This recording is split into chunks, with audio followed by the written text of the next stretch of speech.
Hi, my name is Natasha Lewis. Welcome to my presentation on the unethical behavior of educators. Educational institutions were designed to promote growth and development in children, with teachers being some of our most trusted and respected community members.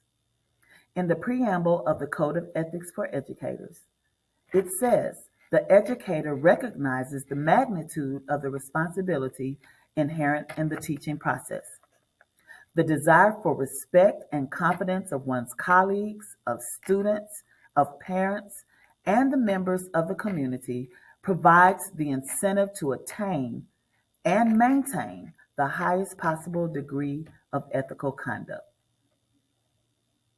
Recently, however, there has been an upsurge concerning the unethical behavior of educators who have inconsiderately discounted the dire effects of their conduct and have complicated the lives of innocent children they are supposed to mentor. Unfortunately, instead of inspiring, motivating, and preparing students for success, these deviants are manipulating them with inappropriate sexual behaviors, with most of these indecent relationships starting via social networking. And in the same vein, but different context, corrupt educators are also resorting to academic dishonesty in order to save face for their lack of pedagogy and integrity. Teachers are those who help find strengths, wipe away tears, overpower demons, and conquer fears. Source unknown. But what if a teacher targets a student's weaknesses? What if it is a teacher that causes the tears that depression brings?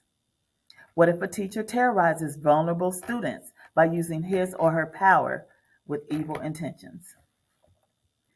These cases concerning teachers having inappropriate sexual behaviors with students continue to run rampantly in schools. Dr. Elizabeth Jeglick and several other contributors conducted a study on this topic, and the results revealed that of the 6,632 K through 12 participants throughout four United states in the United States, 11.7% of the recent grads reported that they were victims of sexual misconduct in one form or another. 11% reported sexual comments, and the other less than 1% reported other forms of sexual misconduct, such as receiving sexual photos or messages, being kissed, being touched sexually, engaging in oral sex, or engaging in sexual intercourse. It is disconcerting to acknowledge that, according to the study, academic teachers constitute for 63% of the cases of sexual misconduct, and male teachers contribute to 85% of this devious behavior. On the opposite side of these heinous crimes are the victims, 72% females, who are groomed by their teachers, coaches, counselors, or administrators, usually with special attention or gifts. Electronic communications and social media must be acknowledged for their potential role in the exploitation and abuse of children, not just at home, but also in school. Although technology is vital to the education of students and will produce capable and competitive citizens, it is also a gateway to inappropriate communications between teachers and students. Teachers utilize technology and social media to get inspired with new teaching ideas, to connect with other educators, and to help their students connect with other people, cultures, and customs. But pedophiles often take advantage of children's sometimes unmonitored access to electronic devices like cell phones, laptops, iPods, gaming systems, and personal computers to coax naive students to communicate with them via various social media apps. According to McAfee, an online security software creator, At least 70% of teens hide their online behavior from their parents. That's 70%. The survey also revealed that only half of the parents that participated utilized online controls.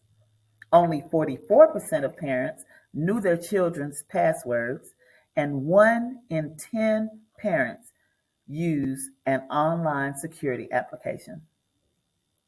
These findings are the reasons that it has become so easy for predators to exploit this generation. Coupled with these youngsters' desire for independence and privacy, and some parents' willingness to give them those freedoms. In spite of the austere efforts that school districts put forth to protect children, the widespread access to private electronic communication continues to open up opportunities for abuse and risky personal relationships between staff and students to be established.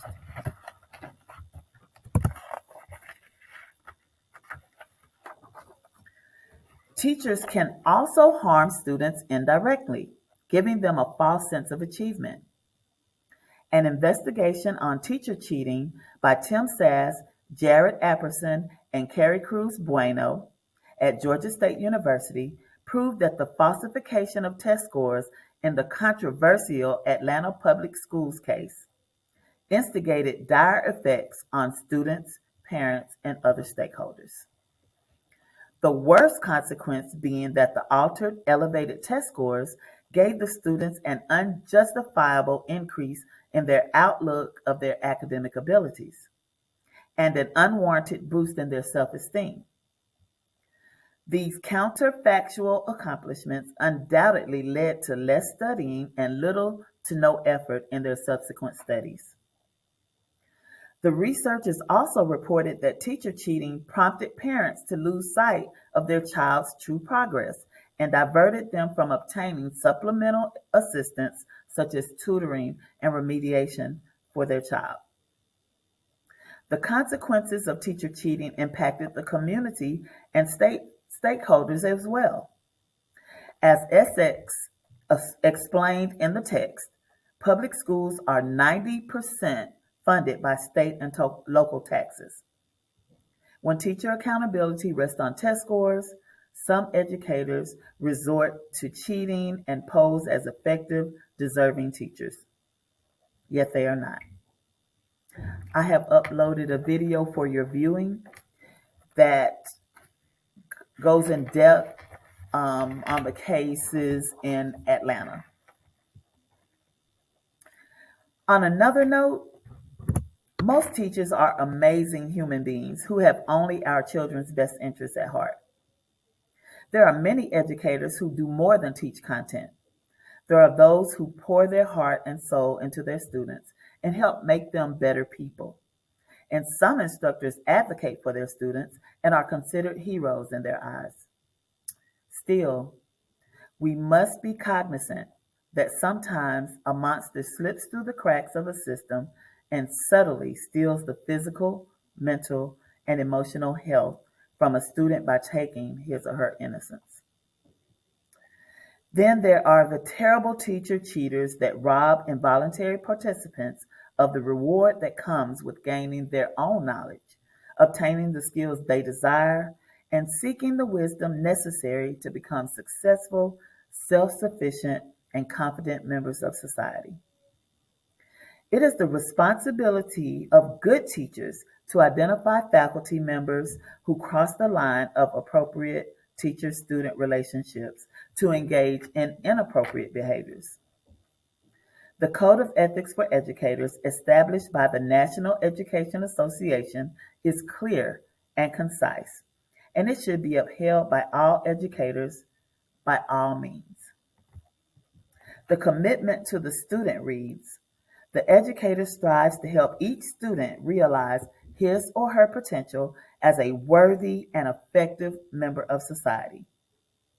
The educator, therefore, works to stimulate the spirit of inquiry, the acquisition of knowledge and understanding, and the thoughtful formulation of worthy goals.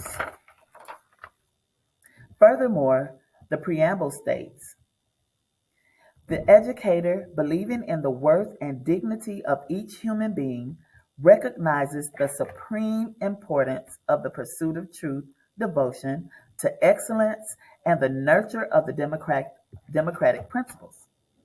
Essential to these goals is the protection of freedom to learn and to teach, and the guarantee of equal education opportunities for all. The educator accepts the responsibility to adhere to the highest ethical standards. I have also uploaded the Model Code of Ethics for Educators that was created by practitioners that developed this common core set of values and language for educators to speak. These ethics that should be implemented in undergrad teacher education fosters trust among teachers, students, parents, and the community. And it also elevates the teaching profession. And above all, it holds educators accountable. Thank you for viewing my presentation. I hope you got something out of it. I certainly did.